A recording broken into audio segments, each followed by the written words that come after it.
Merci à vous. Alors, avant de céder la parole à notre collègue de Verdun, je vous rappelle qu'il vous reste, vous disposez de 20 minutes. Et puis, si tant est que vous n'ayez pas terminé, on suspendra tout simplement pour revenir plus tard. Okay. Bien, je vous remercie, M. le Président, mais je ne vais pas prendre mon temps de remarques préliminaires. Alors, Non? je cède ce temps. Très bien. Mais ce n'est pas perdu de toute manière. Hein? Le temps vous est toujours imparti et vous pourrez le reprendre plus tard. Sur ce, nous allons donc débuter notre période d'échange et de débat.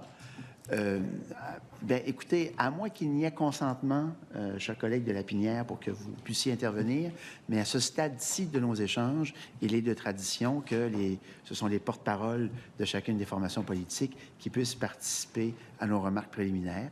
Mais vous pourriez toujours le faire, mais cela demanderait, bien sûr, le consentement des collègues. Il n'y a pas de consentement?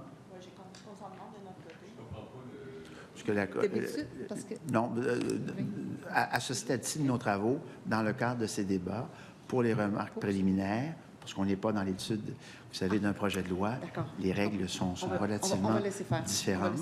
Mais vous pourriez toujours le faire. Mais bon, très bien. Est-ce qu'il demande du temps pour faire des remarques préliminaires? Ce serait dans votre temps de parole, de toute manière. OK. Bien, alors, vous ne le demandez plus. D'accord. Très bien. Aussi bien pas consentir à quelque chose qui n'est pas demandé. C'est ça.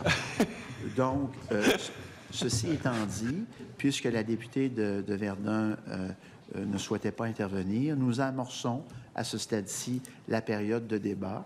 Et comme le veut la tradition, bien sûr, la parole appartient dans un premier temps au porte-parole de l'opposition officielle. Alors, Monsieur le député Marguerite Bourgeois.